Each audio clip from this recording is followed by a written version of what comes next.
Right around that time, electric bass came into pop music. So I became an electric bass player. I started playing lots of gigs in Greenwich Village in New York. And a friend of mine named Al Kooper, we had played gigs together coming off in and out of Manhattan. I was playing at a club 36th and 3rd called the Sniffin' Court Inn. And next door was a hamburger place. So I was sitting there having a hamburger, and one of the people behind the counter said, "Look, there's a phone call for you here." And it was Al Kooper saying to me, "I snuck my way onto this session with this guy, Bob Dylan, folk singer. They don't like the bass player. He's good, but he's not right." And so that's how I got my introduction into the sessions through Al Kooper. I walked into the studio, and Dylan was by the console listening to Like a Rolling Stone, which had been recorded on a previous session. I wasn't on that. The manager, Albert Grossman, the pressure. But Dylan was so confident about what he was doing. He knew what he wanted. It was performance, and the band just locked in.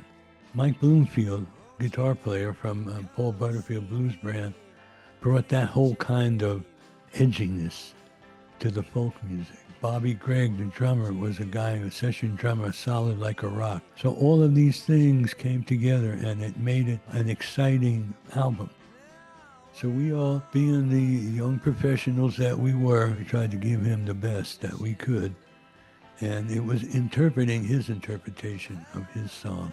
And from that, a couple of weeks later, I got a call from Albert Grossman saying, "We're going to go out and do some touring. Bob liked the way you play and should ask you if you want to do it." And so there I was for the tennis stadium. The drummer couldn't make it because he had former commitments. Bloomfield didn't want to leave Butterfield. And so it was Al Kooper, myself, and Levon Helm and Robbie Robertson. It was a kind of a cold, breezy August night, not what you would expect. Bob came out, and there was a wait-and-see reaction. They enjoyed his stuff. They gave him the proper respect. When we came out, it was like, you could feel traitors on our territory kind of mentality.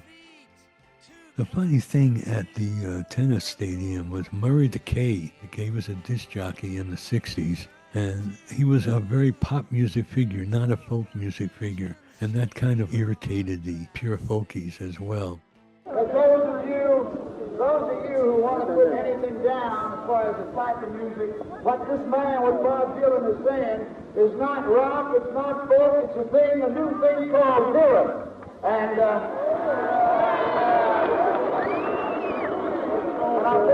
I think it's just about, I just wanted to come out to let you know that those of us who are Dylan fans, and I first heard about him some 3 years ago when a fellow by the name of John Lennon of the Beatles started asking for his albums.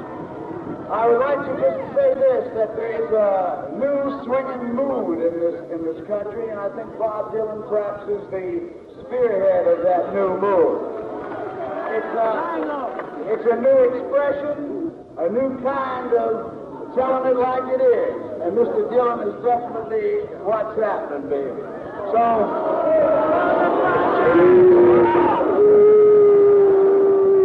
So we played a few tunes. All of a sudden, people are running up to the stage, and the guy's being tackled. Someone grabbed Cooper's piano stool, and he fell over, and Levon got all upset about it. They were trying to get to his drums. And Dylan just turned around, looked at Robbie and me, and he said, "Just go with it. Let's just go with it." And we did. In leaving, we were all going over to Albert Grossman's apartment in Manhattan after the show to celebrate the victorious event that had taken place in spite of those that weren't happy.